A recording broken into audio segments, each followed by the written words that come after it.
Simula nang lumabas ang issue sa pagitan ni Richard Gutierrez at Sara Labati ay tila nadadamay na rin ang mga pamilya nila. Maraming mga post ngayon ang nanay ni Sara Labati na si Esther Labati na kung saan ay tila nagre-relax ito, pero mukhang marami ring mga bashers ang hindi mapigilan ng ang kanilang salita at tila kino-question nga ang pagkatao ng ina ni Sara. Ayon sa ilang mga report, marami ang nagsasabing katulong daw ang nanay ni Sara at nagtatrabaho ito sa isang chocolate factory. Kaya naman tila minaliit ang nanay ni Sara. Ayon sa ilang mga fans, hindi naman dapat ikahiya ang trabaho ng isang tao lalo na't marangal ito at hindi rin naman lingid sa kaalaman ng bawat isa na inamin din naman at walang itinatago ang pamilya ni Sara.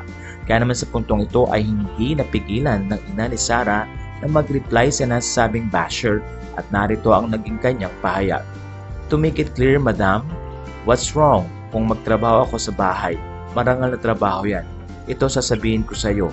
Isara mo na lang bibig mo kung di lang maganda ang sasabihin mo na nangiistorbo ba ako sa iyo. May Swiss passport ako and I can go anywhere in the world without visa. I can work anywhere in Europe, okay? Ikaw, ano ginagawa mo? Pamilya mo lang, intindihin mo. For your information, hindi ako nagtatrabaho sa chocolate factory. May proof ako na nagtatrabaho ako sa Geneva International Airport sa chocolaterie sa loob ng duty-free shops. Sa puntong ito ay maraming netizen ang kumampi sa nanay ni Sara na hindi naman masama talagang magtrabaho kung ikaw man ay katulong o kasambahay o nagtatrabaho sa factory dahil marangal ang trabaho ito. Isa pa, may Swiss passport ang nanay ni Sara na malaya siya makakapag-travel sa buong mundo. Ilang mga netizen din na nagsabi na kailangan piliin ng mga basher ang kanilang sasabihin para hindi sila napapagalitan. Samantala ang nasabing post ay deleted na. Ipinagtanggol naman ng ilang netizen ang nasabing nanay ni Sara at narito ang kanilang ipinahayag. For your information, Fermin and her minions refer to her as Aling Esther. Isa pa, she sounds sarcastic. Wala din namang sinabi si Tita Esther against sa pagiging katulong and mahangin. Ine-explain niya para di na mag-speculate ang mga tao sa work niya at kung sino sila. Yan na nga lang yung way nila to defend against malicious articles.